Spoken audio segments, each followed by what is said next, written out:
dear students. I hope you will be in best state of health. MCQs शुरू करते हैं. First MCQ है कि सार्कोप्लाज्मिक रेटिकुलम जो है वो किस चीज़ के लिए ज़िम्मेदार है. तो you know that sarcoplasmic reticulum जो होता है it is responsible for the storage of the calcium ions. ठीक है. और ये किसके अंदर होता है? ये होता है इसके अंदर सार्कोप्लाज्मिक रेटिकुलम जो है ये मसल सेल्स के अंदर होता है. तो नेक्स्ट इसमें जो MCQ है वो है कि प्लांट सेल के हवाले से कौन सा कॉम्बिनेशन जो है वो दुरुस्त है. तो अगर हम देखें यहाँ पर तो इसमें आ जाता है प्लांट्स के हवाले से. एक तो हायर जो प्लांट सेल्स होते हैं इनमें सेल वॉल बनती है और उससे पहले जो स्ट्रक्चर बनता है फ्रेगमोप्लास्ट. प्लांट सेल्स जो हैं वो स्टार्च भी बनाते हैं और इनके अंदर cell to cell cytoplasmic connections होते हैं जिनको हम क्या नाम देते हैं? प्लाज्मोडेस्माटा का नाम देते होते हैं. लिहाजा ये तीनों कॉम्बिनेशन जो हैं वो प्लांट के हवाले से दुरुस्त हैं. ठीक है. तो इसमें जो करेक्ट आंसर आता है वो है बीटा. नेक्स्ट क्वेश्चन है कि सेल के अंदर एक ऐसी प्रोटीन बनी है जिसने सेल से बाहर जाना है. सिक्रीटरी प्रोटीन है. वो प्रोटीन जो सेल से बाहर जाए उन्हें हम कहते हैं सिक्रीटरी प्रोटीन.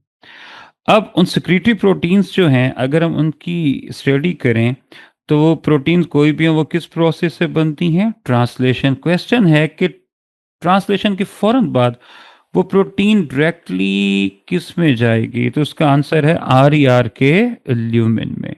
देखें अगर मैं RER की डायग्राम यहाँ पर बनाऊं तो देखो ये आ गया न्यूक्लियस. और न्यूक्लियस की आउटर मेम्ब्रेन से क्या चीज़ ओरिजिनेट होती है? न्यूक्लियस की आउटर मेम्ब्रेन से ओरिजिनेट होती हैं रफ एंडोप्लाज्मिक रेटिकुलम. और इनकी सरफेस के ऊपर जो है वो आपको क्या चीज़ नज़र आती होती है? आपको राइबोसोम्स नज़र आते हैं. तो ये क्या है? RER.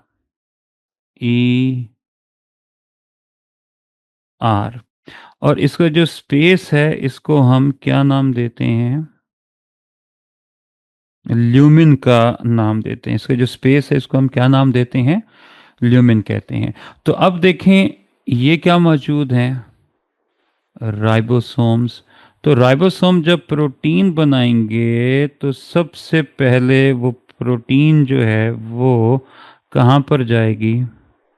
वो प्रोटीन जाएगी इसके ल्यूमिन के अंदर. और बाद में फिर ये यहाँ से SCR और फिर ये कहाँ जाएगी? गोल्जी कॉम्प्लेक्स के पास. तो इसका करेक्ट आंसर है RER का ल्यूमिन. नेक्स्ट, इन चार ऑर्गेनेल्स में से प्लांट सेल में कौन सा ऑर्गेनेल आपके ख्याल में नहीं हो सकता? तो उसका आंसर है लाइसोसोम. ये आपको किन में मिलता है? एनिमल सेल्स में होता है. और एनिमल्स जो हैं उनका मोड ऑफ न्यूट्रिशन क्या होता है? हेट्रोट्रॉफिक होता है. तो ये आपको प्लांट सेल से में नहीं मिलेंगे, एनिमल सेल में मिलेंगे. और एनिमल में ख़ास तौर पर उनमें जो फैगोसिटिक सेल्स होते हैं जो क्या काम करते होते हैं? फैगोसाइटोसिस करते हैं. नेक्स्ट है कि अगर हम प्रोकैरियोटिक सेल यानी बैक्टीरियल सेल इसकी स्टडी करें उनमें DNA तो होता है लेकिन क्या चीज़ नहीं होती? न्यूक्लियस. अब अगर में न्यूक्लियस नहीं तो DNA कहाँ होगा? तो ये न्यूक्लियोइड होगा. और न्यूक्लियोइड जो है वो क्या होता है? हम कहते हैं वो साइटोप्लाज्मिक रीजन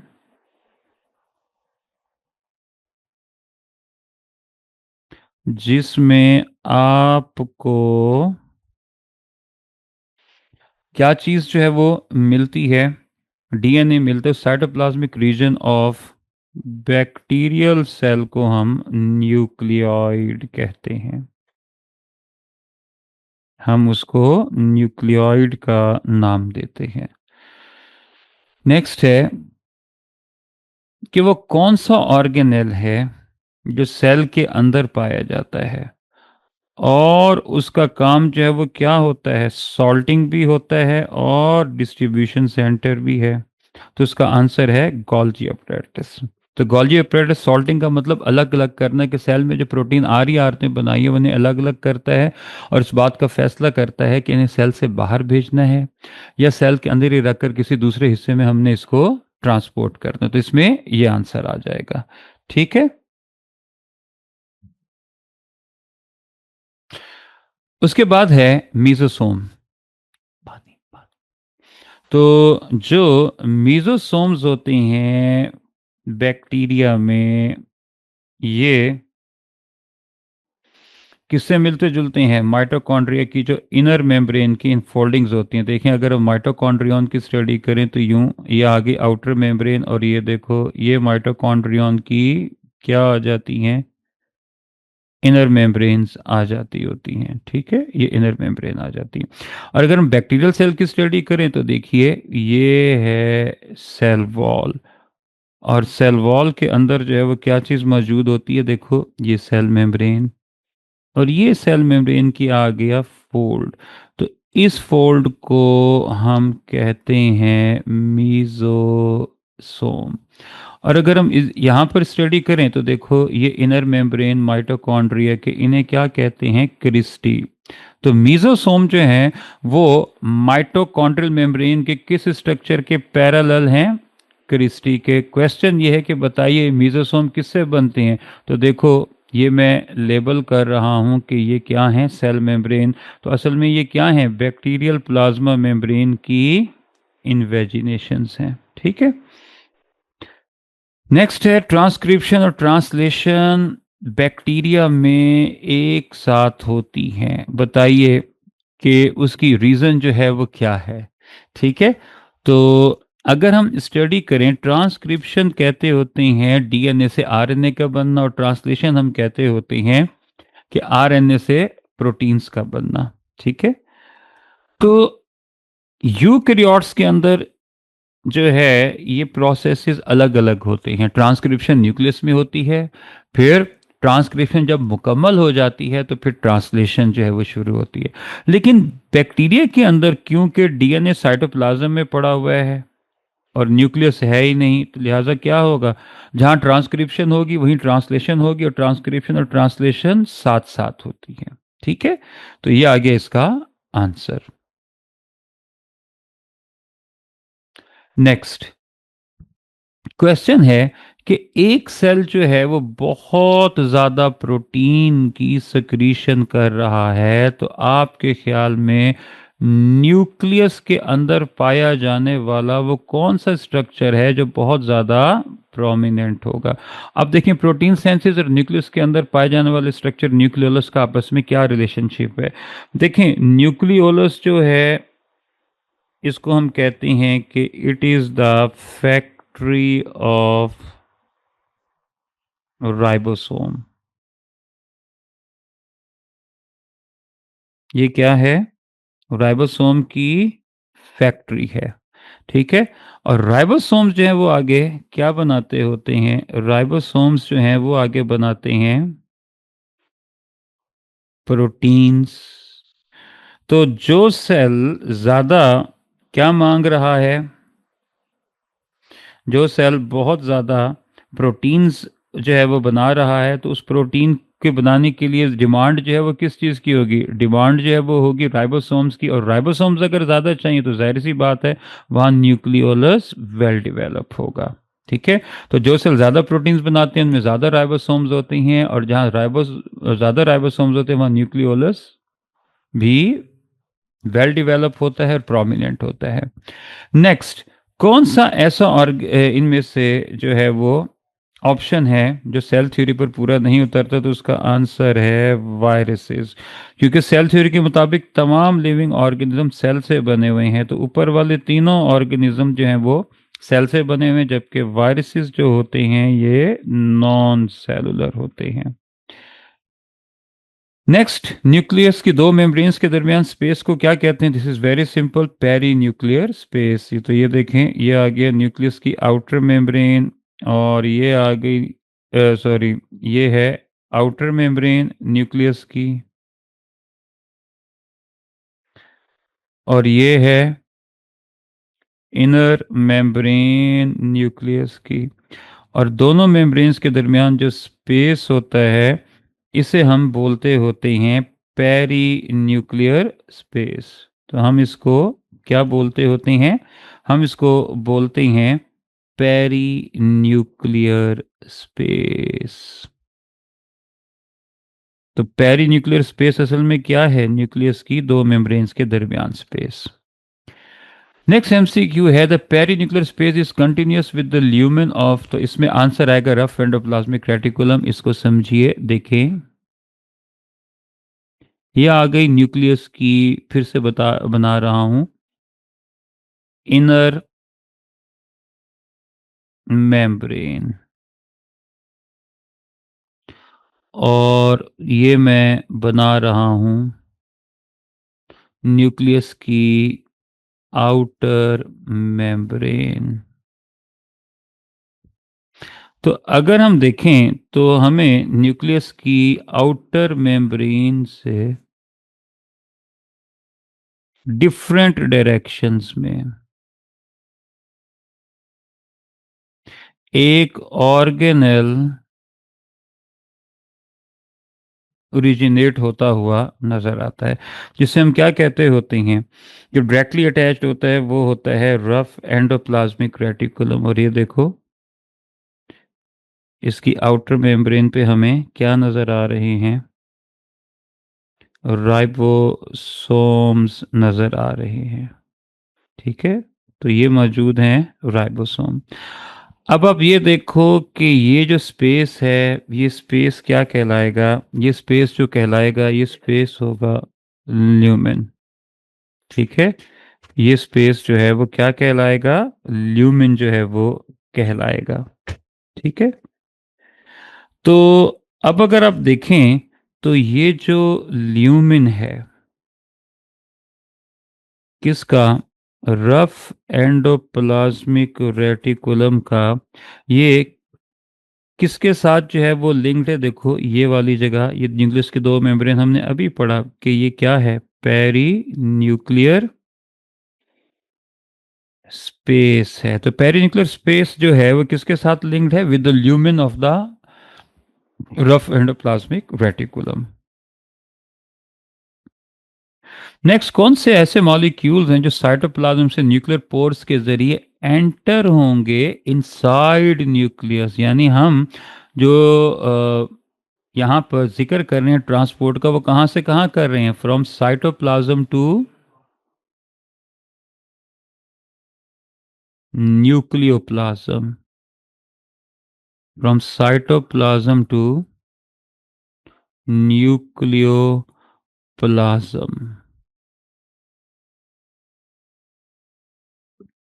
तो आप देखें,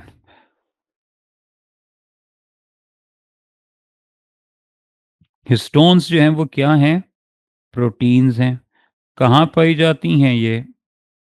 डीएनए के साथ मिलकर क्या बनाती हैं? कंजुगेटेड मॉलिक्यूल, जिसको आप क्या कहते हैं? Nucleo histone. अब राइबोसोम तो पड़े हुए हैं न्यूक्लियस के बाहर, लिहाजा वो जो प्रोटीन्स बनाएंगे हिस्टोन्स, वो कहाँ बनेंगी? साइटोप्लाज्म में। और साइटोप्लाज्म से बन के न्यूक्लियोप्लाज्म में जाएंगी। तो हिस्टोन्स असल में क्या हैं? राइबोसोम्स की बनाई हुई प्रोटीन्स हैं जो बनती साइटोप्लाज्म में है, और बनने के बाद ये न्यूक्लियस में चली जाती हैं। इसके अलावा अगर हम बात करें, हिस्टोन्स के आगे लिखा हुआ है राइबोसोमल प्रोटीन्स। वो और कौन कौन सी हैं? जितने भी रेप्लिकेशन के अमल में हिस्सा लेने वाले एंजाइम्स हैं, एंजाइम्स प्रोटीन होती हैं। और वो प्रोटीन्स भी कौन बनाएगा? राइबोसोम्स। तो राइबोसोमल प्रोटीन, हिस्टोन, सब बनते साइटोप्लाज्म में हैं और एंटर होते न्यूक्लियस में वाया न्यूक्लियर पोर। नेक्स्ट है कि एवियन इरिथ्रोसाइट्स। एवियंस हम कहते हैं बर्ड्स को। ठीक है, तो बर्ड्स के आरबीसीज में जो न्यूक्लियस होता है उसमें न्यूक्लियर पोर्स कितने? तो इसका आंसर है 3 to 4। नेक्स्ट, वो कौन से ऐसे एनिमल सेल्स हैं जिनमें न्यूक्लियस तो है लेकिन सेंट्रल पोजीशन में नहीं है? तो इसका आंसर है मायोसाइट्स। मायोसाइट्स हम किनको कहते होते हैं?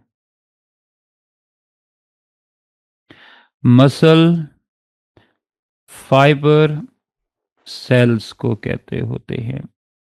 हम मसल फाइबर सेल्स को क्या नाम देते होते हैं? मायोसाइट्स का नाम देते हैं। तो जो मसल फाइबर सेल्स होते हैं जिनको हम क्या नाम देते हैं? जिनको हम नाम देते हैं मायोसाइट्स का। अगर आपको याद हो तो मायोसाइट्स में न्यूक्लियस जो है वो कहाँ होता है? Just beneath the sarcolemma. यानी ये कहाँ होगा? In the peripheral region. क्योंकि सेंट्रल रीजन में मसल के सेल्स में क्या चीज मौजूद होती है? अगर आपको याद हो structure of the skeletal muscle या कार्डियक, तो मसल फाइबर सेल्स के सेंट्रल रीजन में मायोफिब्रिल्स होते हैं।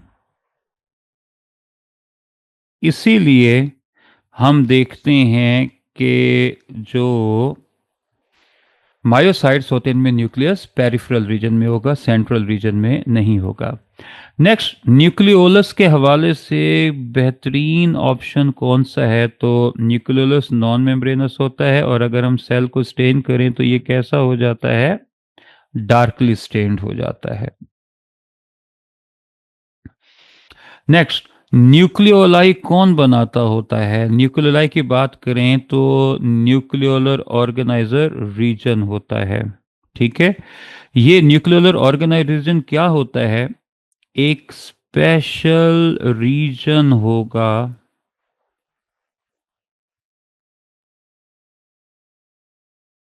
क्रोमोसोम्स का। और आप लोगों ने यकीनन ये टर्म सुनी होगी कि इसी का दूसरा नाम है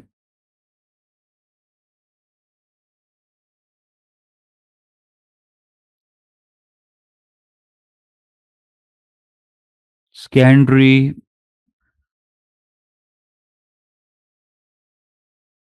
कॉन्स्ट्रिक्शन। इसी का दूसरा नाम है सेकेंडरी कॉन्स्ट्रिक्शन। तो इसका जिम्मे जो है वो क्या काम होता है? इसके जिम्मे काम होता है कि जब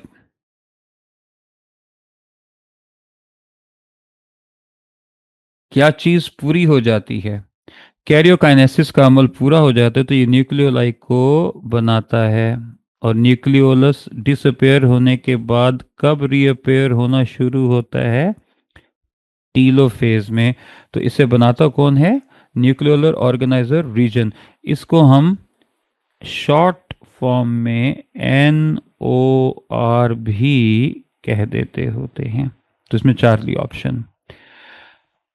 नेक्स्ट, के न्यूक्लियोलर ऑर्गेनाइजर रीजन जो होता है ये कहाँ होता है? मैंने अभी आपको बताया क्रोमोसोम में। और क्रोमोसोम किससे बने होते हैं? DNA से। तो वो कहते हैं बताइए NOR रीजन में जो DNA उसके जिम्मे क्या काम है? भाई न्यूक्लियोलर ऑर्गेनाइजर रीजन जो है इसका काम जो है वो क्या होता है? इसका काम होता है न्यूक्लियोलस बनाना। और न्यूक्लियोलस का काम जो है वो क्या होता है? अभी हमने पढ़ा राइबोसोम्स बनाना। और राइबोसोम्स जो होते हैं इनके अंदर प्रोटीन्स के साथ साथ क्या चीज होती है? राइबोसोमल RNA होता है। तो इसका मतलब जो है वो ये हुआ कि जो राइबोसोमल RNA है इसके बनाने का काम जो है वो किसका होगा? उस डीएनए का जो कहाँ मौजूद है, क्रोमोसोम के न्यूक्लियोलर ऑर्गेनाइजर रीजन में, तो क्या बनाएगा, राइबोसोमल आरएनए। तो मैं यहाँ लिख देता हूँ कि न्यूक्लियोलस का काम राइबोसोम बनाना होता है, और राइबोसोम्स बनाने के लिए किस चीज की जरूरत होती है, राइबोसोमल आरएनए। तो एन वार रीजन में जो डीएनए वो क्या बनाएगा, राइबोसोमल आरएनए बनाएगा, उसकी सिंथेसिस में हिस्सा लेगा। नेक्स्ट, न्यूक्लियोलस का सेंट्रल फिब्रिलर रीजन जो है, यहाँ क्या होगा, हमने अभी पढ़ा कि इसका काम क्या होता है, न्यूक्लियोलस का, इसका काम होता है राइबोसोमल आरएनए बनाना। तो यकीनन इस हिस्से में फिर क्या पाया जाएगा, राइबोसोमल डीएनए होगा। नेक्स्ट, न्यूक्लियस को स्टेन करने के लिए हम किसकी इस्तेमाल करते हैं, बेसिक डाई का इस्तेमाल करते हैं। और इसकी रीजन बेसिक डाई क्यों हम करते हैं, क्योंकि न्यूक्लिक एसिड जो है इसकी नेचर कैसी होती है, एसिडिक। क्यों एसिडिक होती है, because of the phosphate group या फॉस्फोरिक एसिड। क्योंकि न्यूक्लिक एसिड एसिडिक नेचर रखता है, लिहाजा इसको स्टेन करने के लिए हमें बेसिक डाई की जरूरत पड़ती है। नेक्स्ट, राइबोसोम्स को अगर हम केमिकली देखें तो क्या बात दुरुस्त है, राइबोसोम्स की अगर हम स्टडी करें तो हमें पता चलता है कि केमिकली इनमें 50% होता है राइबोसोमल आरएनए, और 50% इसमें क्या चीज होती है, प्रोटीन्स होती हैं। तो केमिकली ये क्या हुए फिर, राइबोन्यूक्लियोप्रोटीन पार्टिकल्स होते हैं। नेक्स्ट, राइबोसोम्स को कॉमन नेम, मेरे ख्याल इसमें कुछ ज्यादा जरूरत नहीं, इनको हम प्रोटीन फैक्ट्रीज का नाम देते हैं कि प्रोटीन्स बनाते हैं। नेक्स्ट, यूकैरियोटिक सेल में राइबोसोमल सब यूनिट्स कहाँ बनती होती हैं, तो भाई राइबोसोमल सब यूनिट्स वहीं बनेंगी जो इनको बना रहा है, यानी कि इनसाइड न्यूक्लियस, न्यूक्लियोलस में। तो राइबोसोमल सब यूनिट जो है वो कौन कौन सी होती हैं, दो तरह की होती हैं। एक जिन्हें हम कहते हैं स्मॉल यूनिट्स, और दूसरा जिनको हम कहते हैं लार्ज सब यूनिट्स। तो स्मॉल और लार्ज सब यूनिट्स कौन बनाएगा, न्यूक्लियोलस। क्योंकि अभी हमने पढ़ा कि जो फैक्ट्री होती है वो इनकी कौन सी है, देखें तो अगर हम देखें, हमने अभी पढ़ा कि इनकी जो फैक्ट्री होती है वो न्यूक्लियोलस है, ठीक है। तो इसका करेक्ट आंसर जो है वो क्या आएगा, nucleolus, because nucleolus is the ribosomal factory. यही वजह है कि ये सब यूनिट्स कहाँ बनेंगी, न्यूक्लियोलस में। नेक्स्ट है कि जी राइबोसोम जो हैं इनको हम कॉमन नेम क्या देते हैं, हम इनको पैलेडे पार्टिकल्स कहते हैं। और ऐसा क्यों कहते हैं, because ribosomes were discovered bye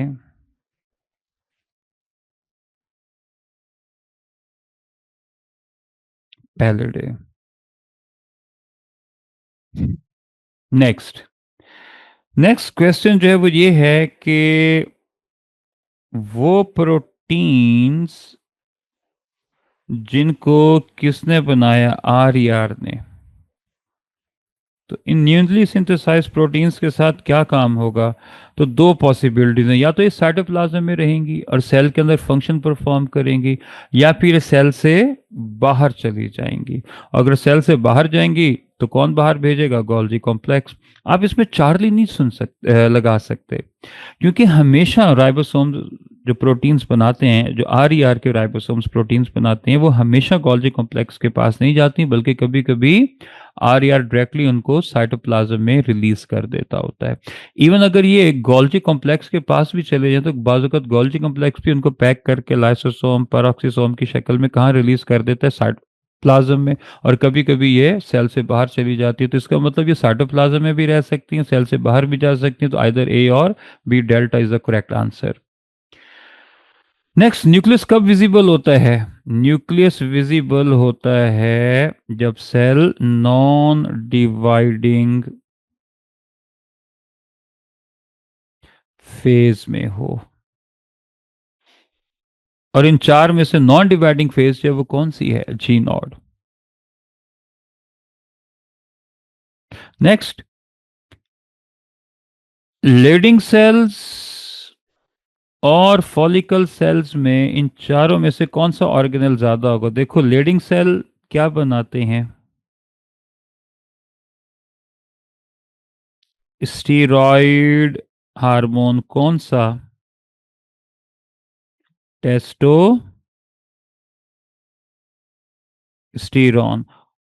और फॉलिकल सेल कौन सा स्टीरॉयड हार्मोन बनाते हैं? एस्ट्रोजन। अब ये दोनों हार्मोन्स बना रहे हैं कौन से? स्टीरॉयड। और स्टीरॉयड्स किस में आते हैं? ये आते हैं लिपिड्स में। ठीक है जी, ये किस में आ जाते हैं?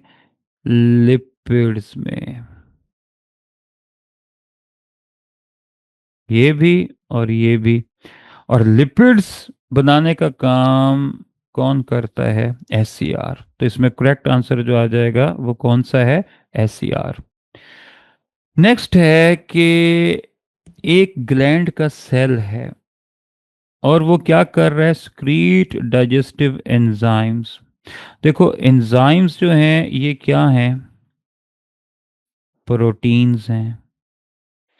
और सिक्रीशन का काम कौन करता होता है? Golgi complex. ग्लैंड सेल में कौन से ऑर्गेनल ज्यादा होंगे? आरईआर जो प्रोटीन्स यानी एंजाइम बनाएंगे, और गोल्जी ऑपरेटर्स जो कि उनको स्क्रीट करेगा।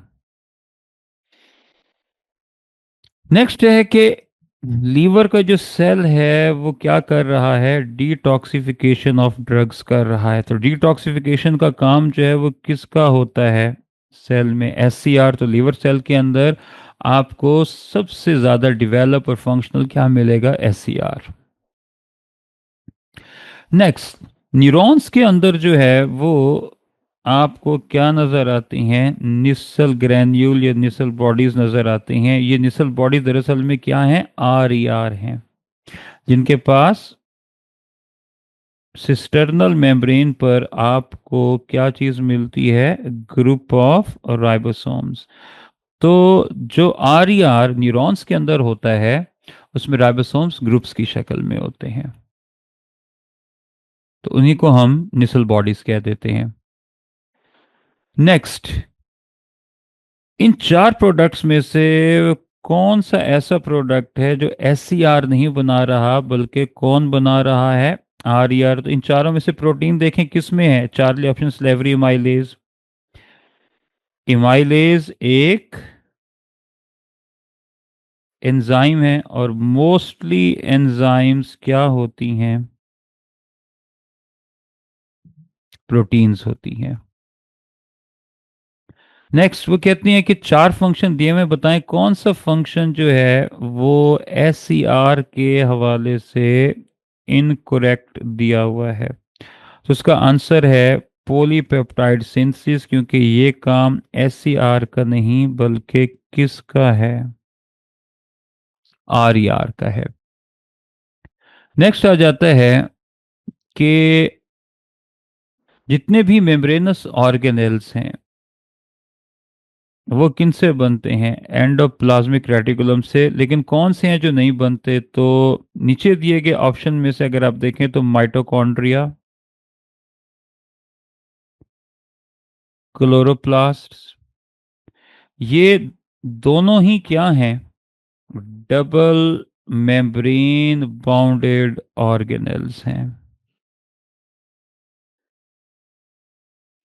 और इनके वजूद में आने के बारे में आपने पढ़ी होगी एक हाइपोथेसिस, एंडो सिम्बायोट हाइपोथेसिस, जिसके मुताबिक ये कैसे वजूद में आए? ये वजूद में आए बाय द सिम्बियोटिक एसोसिएशन। लिहाजा इन ऑर्गेनेल्स के बारे में कहते हैं कि ये ईआर से नहीं बनते। जबकि Golgi complex, lysosome, vacuole, transport vesicle, cell membrane, microbodies. Microbodies में आ जाते हैं पर ऑक्सीसोम, और कौन आ जाता है, गलायो ऑक्सीसोम। ये सब किससे बनते हैं, एंडोप्लाज्मिक रेटिकुलम से। नेक्स्ट है R is more develop in plasma cell, के प्लाज्मा सेल के अंदर आर ई आर जो है वो क्या होगा, वेल डेवलप होगा। क्यों? क्योंकि प्लाज्मा सेल्स क्या बनाते हैं, एंटीबॉडीज। एंटीबॉडीज जो हैं वो क्या हैं, प्रोटीन्स हैं। तो इस वजह से क्या होगा कि जो एंटीबॉडीज हैं वो प्लाज्मा सेल बनाते हैं, तो जाहिर सी बात है प्रोटीन्स आर ई आर बनाता होता है, तो आर ई आर आपको प्लाज्मा सेल में ज़्यादा मिलेगा। नेक्स्ट करेक्ट स्क्रीटरी पाथवे क्या है ग्लाइकोप्रोटीन्स का, तो बीटा ही है। आर ई आर बना के एस सी आर को भेजेंगे, एस सी आर भेजेंगे गोल्जी कॉम्प्लेक्स की सिस या फार्मिंग फेज, फिर वहाँ से ट्रांस या मैचुरेशन फेज, और वहाँ से स्क्रीटरी वेसिकल की शक्ल में ये कहाँ चले जाएंगे, सेल से बाहर। नेक्स्ट गोल्जी कॉम्प्लेक्स जिन ट्यूब्स पर मुश्तमिल होता है उन ट्यूब्स को हम क्या नाम देते हैं, सिस्टर्नी का नाम देते हैं। नेक्स्ट क्वेश्चन है कि सेल ने एक प्रोटीन बनाई है, ठीक है, और उस प्रोटीन में क्या हो रहा है, कार्बोहाइड्रेट्स की एडिशन हो रही है बिफोर सिक्रीशन, यानी उसकी मॉडिफिकेशन हुई, ग्लाइकोप्रोटीन बनी। तो ये काम कहाँ होगा, गोल्जी अपरेटस में, क्योंकि गोल्जी अपरेटस प्रोटीन्स की मॉडिफिकेशन करता है और ग्लाइकोसाइलेशन प्रोसेस के जरिए प्रोटीन्स को किस में कन्वर्ट कर देता है, ग्लाइकोप्रोटीन्स में। Next Golgi operators spermiogenesis. Spermiogenesis किसको कहते हैं, स्पर्म्स की मैचुरेशन का अमल। जब स्पर्म्स मैच्योर होते हैं तो इनके हेड के ऊपर क्या बनता है, एक वेजिकल बनता है। देखिए ये इस तरह से स्पर्म, और ये आ गया वेजिकल, और ये आ गया उसका हेड, और उसके बाद ये जनाब क्या आ गई, उसकी टेल। तो ये जो वेजिकल होता है इसे बोलते हैं एक्रोसोम, और क्योंकि मैं इसको वेजिकल कह रहा हूं तो वेजिकल बनाने का काम गोल्जी कॉम्प्लेक्स का होगा। नेक्स्ट है प्लांट सेल में डिक्टियोसोम्स का क्या काम है। डिक्टियोसोम असल में गोल्जी कॉम्प्लेक्स का नाम है, लेकिन प्लांट्स में गोल्जी कॉम्प्लेक्स को डिक्टियोसोम्स कहते होते हैं, और इसका काम जो है वो क्या होता है, इसका काम होता है सेल वॉल फॉर्मेशन। इसका काम जो है वो क्या होगा, सेल वॉल फॉर्मेशन। और सेल वॉल फॉर्मेशन जो होती है उसमें किन चीज़ों की ज़रूरत होती है, पेक्टिन की, हेमीसेल्यूलोज की, और मुख्तलिफ वॉल मटेरियल्स की। तो जाहिर सी बात है कि डिक्टियोसोम जो है, क्योंकि सेल वॉल बनाते हैं, तो सेल वॉल का ये मटेरियल भी किसकी सिक्रीशंस में शामिल होगा, डिक्टियोसोम की। Next F not F one particle जो माइटोकॉन्ड्रिया की क्रिस्टी में होते हैं, असल में ये क्या होते हैं, तो इसमें कोई कॉन्सेप्ट नहीं, ये असल में एटीपी सिंथेज कॉम्प्लेक्सेस होते हैं। और देखो सिंथेज का टर्म आ रहा है तो इसका मतलब दर हकीकत ये क्या है, एंजाइम्स हैं। नेक्स्ट एक ऐसा पॉइजन जो कि माइटोकॉन्ड्रिया के अंदर इलेक्ट्रॉन की ट्रांसपोर्ट चेन को क्या कर देता है, इलेक्ट्रॉन की ट्रांसपोर्ट चेन को वो कर देता है ब्लॉक। तो इससे कौन सा प्रोसेस मुतासिर होगा, सीधी सी बात है, इलेक्ट्रॉन की ट्रांसपोर्ट चेन रुकी तो एटीपी की सिंथेसिस रुक जाएगी, और माइटोकॉन्ड्रिया में एटीपी की जो सिंथेसिस का अमल है उसे हम क्या नाम देते होते हैं, ऑक्सीडेटिव फास्फोरिलेशन कहते होते हैं, ठीक है।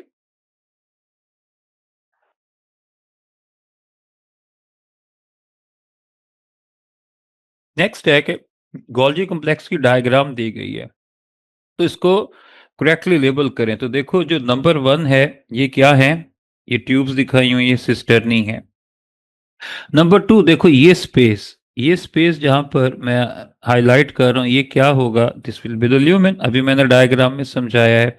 और ये जो है नंबर थ्री, ये क्या होंगे, इनकमिंग वेसिकल कहाँ से आ रहे हैं? ये एंडोप्लाज्मिक रेटिकुलम से। चौथे नंबर पे आप लोगों को क्या दिखाई हुई है? गोल्जी कॉम्प्लेक्स की मैचुरेशन फेज। और पांचवें नंबर पे ये क्या चीज़ है देखो, तो मैचुरेशन फेज से ये जिनको मैं रेड कर रहा हूं, ये क्या है? वेसिकल्स हैं जो कि इन प्रोडक्ट्स को लेके बाहर जाएंगे, सिक्रीटरी वेसिकल, तो ये इसकी प्रॉपर लेबलिंग है।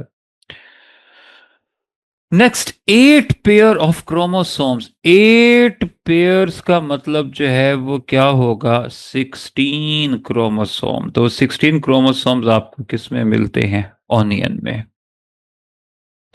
नेक्स्ट एमसीक्यू है कि एंजाइम्स के हवाले से एक बात फॉल्स है, वो कौन सी है? तो वो ये है कि एंजाइम प्रोवाइड्स एक्टिवेशन एनर्जी। ये गलत है।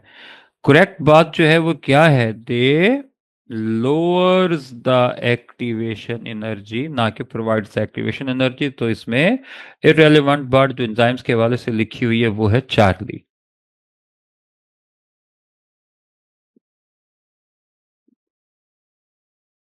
नेक्स्ट है कि चार ऑप्शन दिए हैं इसमें से पॉलीपेप्टाइड नेचर। पॉलीपेप्टाइड नेचर का मतलब जो है वो क्या होगा?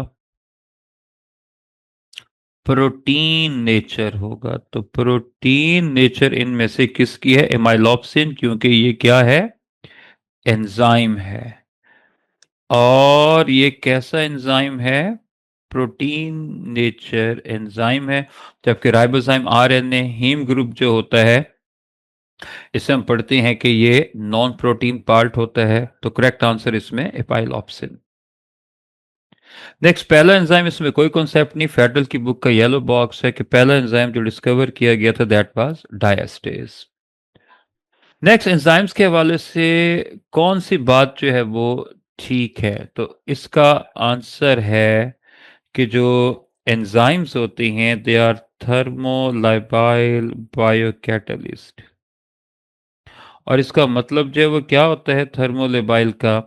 कि ये डीनेचुरेट हो जाते हैं। कब? At high temperature. क्योंकि एंजाइम्स हाई टेम्परेचर पर डीनेचुरेट हो जाते हैं, इसलिए हम इन्हें क्या कहते होते हैं? कि दे आर थर्मोलेबाइल। ठीक है, दे आर थर्मोलेबाइल। अच्छा जी, 48 एमसीक्यू है कि चार एंजाइम्स के नाम दिए गए हैं, बताइए वो कौन सा एंजाइम है जो प्रोटीन नेचर नहीं रखता, एक्सेप्शनल केस है? तो राइबोजाइम। राइबोजाइम्स जो हैं वो क्या होते हैं? ये ऐसे एंजाइम्स होते हैं जो राइबो न्यूक्लियोटाइड या यूं कह दें आरएनए के मॉलिक्यूल से बने हुए हैं। नेक्स्ट, पेप्टाइडल ट्रांसफिरेज एक एंजाइम है जो कहाँ पाया जाता है? राइबोसोम में। ये केमिकली क्या है? तो आंसर आएगा राइबोजाइम। 50 एमसीक्यू है कि कैटालिटिक साइट जो है वो कितने अमीनो एसिड पर मुश्तमिल होती है? फेडरल की लाइन है 3 से 12। इसमें टोटली नंबर्स दिए हुए हैं जो आपने याद रखने हैं। नेक्स्ट, वो एंजाइम जो अपने को फैक्टर के बगैर हो वो क्या कहलाता है? Apo enzyme. और एपो एंजाइम अपने को फैक्टर के बगैर इनएक्टिव होते हैं। 52, होलो एंजाइम्स का क्या मतलब है? Simply apoenzyme plus cofactor is equal to holoenzyme, and holoenzyme minus cofactor is equal to apoenzyme. तो होलो एंजाइम का मतलब, होलो का मतलब कंप्लीट। एंजाइम कंप्लीट कब होता है? जब एपो एंजाइम और को फैक्टर एक साथ इकट्ठे हो जाते हैं। Next, pepsinogen. अब गौर कीजिए तो इस टर्म में मीनिंग है पेप्सिनोजिन, यानी ये एंजाइम क्या है? इनएक्टिव। और इनएक्टिव एंजाइम को हम क्या कहते हैं? जाइमोजिन। तो जिन एंजाइम्स के अंदर ये टर्म जैन आ जाती है, इसका मतलब वो क्या है? इनएक्टिव एंजाइम्स हैं। और इनएक्टिव एंजाइम्स के पैरेलल जो टर्म यूज की जाती है वो क्या है? जाइमोजिन्स। नेक्स्ट, कुछ एंजाइम्स को अपनी वर्किंग के लिए नॉन प्रोटीन पार्ट की जरूरत होती है। तो नॉन प्रोटीन पार्ट कौन सा है? कोफैक्टर है। नेक्स्ट एमसीक्यू कि वो एंजाइम्स जिनके अंदर कोफैक्टर कैसा है? ऑर्गेनिक है और कोवलेंटली बॉन्डेड है, तो वो कौन सा होगा? यानी वो एंजाइम का परमानेंट पार्ट है, प्रोस्थेटिक ग्रुप। अगर कोफैक्टर ऑर्गेनिक हो लेकिन वो एंजाइम के साथ लूजली बाउंड हो, तो हम फिर उसको कहते होते हैं कोएंजाइम। लेकिन कोवलेंटली बॉन्डेड है तो हम उसको कहते होते हैं कि ये प्रोस्थेटिक ग्रुप है। प्रोस्थेटिक ग्रुप की एग्जांपल आई होप आपको मालूम होगी, फर्स्ट ईयर की बुक में भी आप देख सकते हैं, पेज 228 पर ये दिया हुआ है, जहाँ इलेक्ट्रॉन ट्रांसपोर्ट चेन है, heme group of cytochrome. Next इनमें से एक्टिवेटर कौन सा है? तो मैग्नीशियम आयन, सिंपल। एनएडी और एफएडी क्या है? They are the coenzymes, ठीक है। एनएडीबी एफएडी और आप लोगों ने पढ़ा होगा इनके बारे में, कहाँ पढ़ा होगा? आपने पढ़ा होगा एरोबिक रेस्पिरेशन में, कि ये रेस्पिरेटरी प्रोसेस में हिस्सा लेने वाले एंजाइम्स के को एंजाइम्स हैं जो इलेक्ट्रॉन या हाइड्रोजन कैरियर का काम करते हैं। और chemically never forget these are the ribonucleotides. Next, vitamins की डेफिशिएंसी से या मिनरल्स की डेफिशिएंसी से क्या होगा? देखो, कई एंजाइम्स होते हैं जिनको अपना काम करने के लिए कोएंजाइम चाहिए और कईयों को कोफैक्टर चाहिए होते हैं। तो विटामिन से कोएंजाइम मिलते हैं, मिनरल डेफिशिएंसी एक्टिवेटर, दोनों को हम एक ही टर्म में इकट्ठा करें तो कोफैक्टर। तो इन दोनों की कमी से क्या होगा? कई एंजाइम्स के लिए कोफैक्टर अवेलेबल नहीं होंगे, लिहाजा एंजाइम की जो है वो एफिशिएंसी मुतासिर होगी और वो इनएफिशिएंट हो जाएंगे। नेक्स्ट, एंजाइम कैसे रिएक्शन रेट को इंक्रीज करते हैं? Simple, by lowering the activation energy. और एक्टिवेशन एनर्जी होती है the minimal amount of energy required to initiate a chemical reaction. Next, किसी भी सबस्ट्रेट की जो हाईली अनस्टेबल फॉर्म होती है वो कौन सी होती है? वो होती है transition stage. Correct sequence, you know that सबसे पहले एंजाइम और सबस्ट्रेट यूनाइट होते हैं तो एंजाइम सबस्ट्रेट कॉम्प्लेक्स बनता है, फिर उसके बाद एंजाइम प्लस प्रोडक्ट्स और एंजाइम खुद को से अलग कर लेते हैं। तो एंजाइम रिएक्शन का करेक्ट सीक्वेंस कौन सा है? बीटा।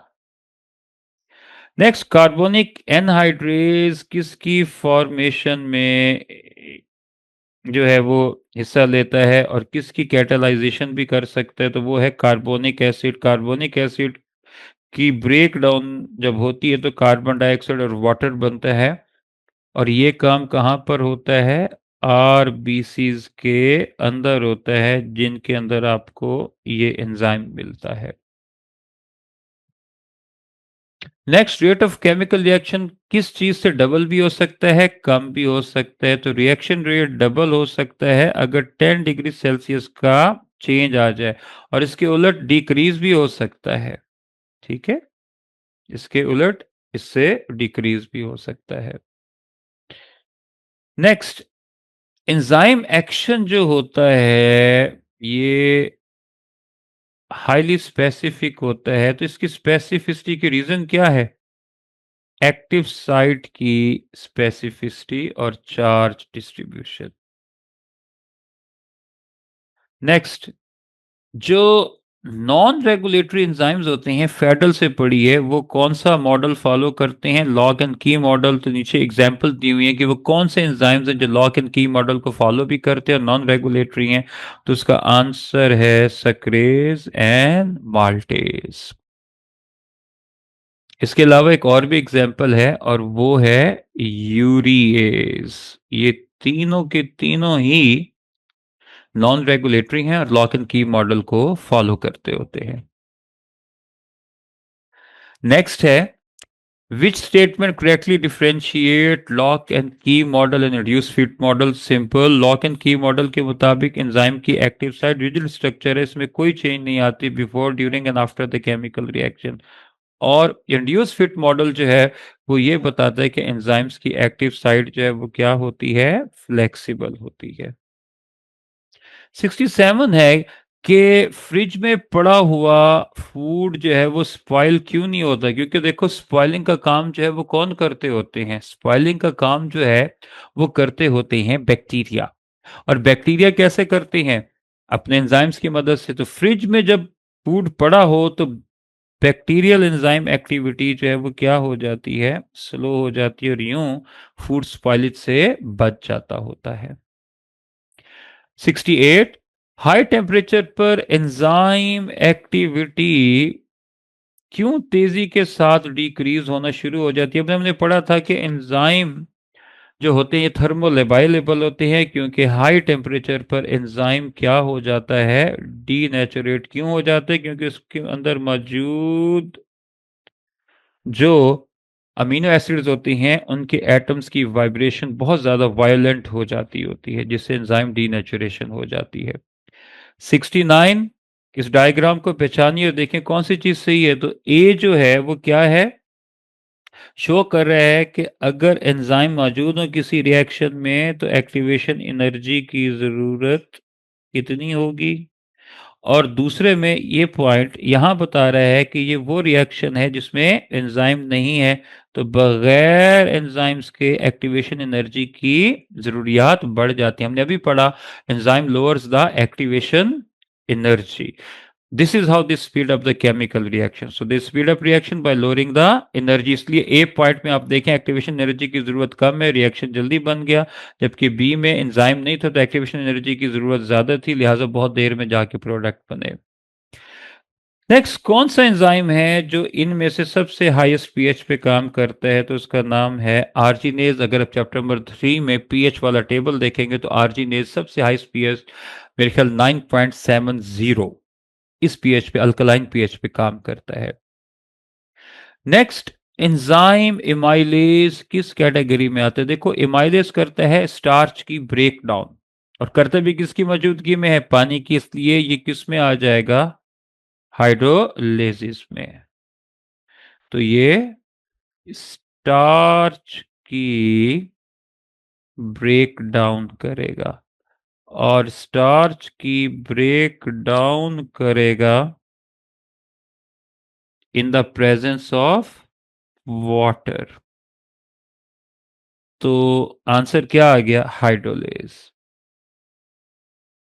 नेक्स्ट, कौन सा एंजाइम है जो न्यूट्रल पीएच पे काम करता है और हाइड्रोजन पर ऑक्साइड की ब्रेक डाउन करता है? अगेन आप टेबल से देखेंगे तो कैटालेज। नेक्स्ट, एक केमिकल सब्सटेंस है जो एंजाइम के साथ रिएक्ट तो कर रहा है लेकिन प्रोडक्ट में कन्वर्ट नहीं हो रहा, यकीनन ये क्या होगा? इनहिबिटर होगा। इरिवर्सिबल इनहिबिटर ये वो होते हैं जो हमेशा के लिए एंजाइम को इनएक्टिव कर देते हैं। तो कैसे इनएक्टिव करते हैं? ठीक है, नंबर एक, या तो ये एंजाइम की एक्टिव साइट के साथ कोवलेंट बॉन्ड बना लेते हैं, या फिर ये एंजाइम को क्या करते हैं? डीनेचुरेट कर देते हैं।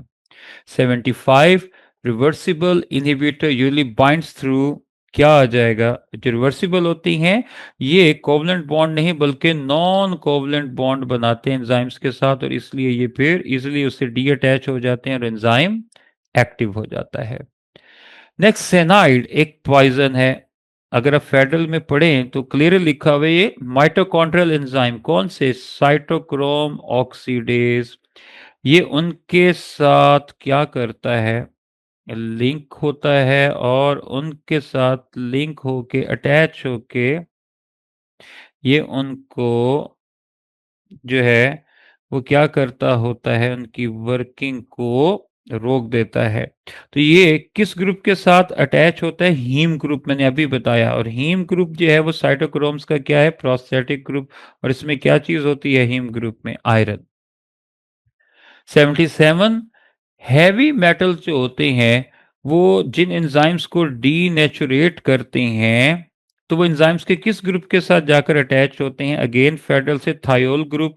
ये वो ग्रुप है जो कि एंजाइम्स के टर्शरी स्ट्रक्चर में डाई सल्फाइड बॉन्ड्स जो है वो बनाता है। ठीक है, तो ये एंजाइम इसके साथ अटैच जब हो जाएंगे तो डाइसल्फाइड बॉन्ड्स की या फॉर्मेशन नहीं होगी, या अगर बनी हुई है तो उनकी ब्रेक डाउन कर देगा, नतीजा एंजाइम डीनेचुरेट हो जाएगा। 78 सक्सीनिक डिहाइड्रोजिनेज, ये माइटोकॉन्ड्रियल मैट्रिक्स में पाया जाने वाला एंजाइम है जिसका काम है सक्सीनिक एसिड को फ्यूमेरिक एसिड में तब्दील करना। लेकिन अगर सक्सीनिक एसिड का लेवल कम होगा तो फिर मेलोनेट इस एंजाइम को क्या कर देगा, थोड़ी देर के लिए इनएक्टिव। 79, ये बताइए कि वो एंजाइम जिनमें इनहिबिशन कौन काज कर रहा है, नॉन कॉम्पिटिटिव इनहिबिटर, तो वो एक्टिव साइट से हट कर लगती हैं। तो अदर देन एक्टिव साइट जो है वो कौन सी जगह होती है, तो आंसर है एलोस्टेरिक साइट। और जो एंजाइम ये काम करते हैं वो रेगुलेटरी एंजाइम्स कहलाते होते हैं। 80, non competitive inhibitor decrease enzyme action. तो नॉन कॉम्पिटिटिव इनहिबिटर जो है ये एंजाइम एक्शन को डिक्रीज करता है। कैसे? ये एलोस्टेरिक साइट पर जाकर लगता है और एंजाइम की एक्टिव साइट की एफिनिटी को सबस्ट्रेट के लिए कम कर देता है। नतीजा जो है वो क्या होगा, there will be no enzyme substrate complex, या अगर बन भी जाए तो प्रोडक्ट नहीं बनेगा। ठीक है। और लास्ट में है फीडबैक इनहिबिशन। किसकी एग्जांपल है? देखो, जो फीडबैक इनहिबिशन की अगर हम बात करें तो फीडबैक इनहिबिशन कौन से इनहिबिटर काज करते हैं? Allosteric inhibitors.